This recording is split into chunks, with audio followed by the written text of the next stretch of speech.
முத்தமிட்டா மோசம் என்ன உண்டாகும்? சத்தமிட்டா நிலைமை என்னாகும்?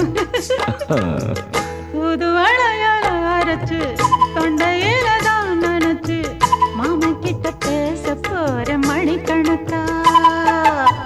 தூண்டாமணி விளக்க தூண்டி விட்டு எரிய வச்சு ஓ முகத்தை பார்க்க போற நாள் கணக்கா.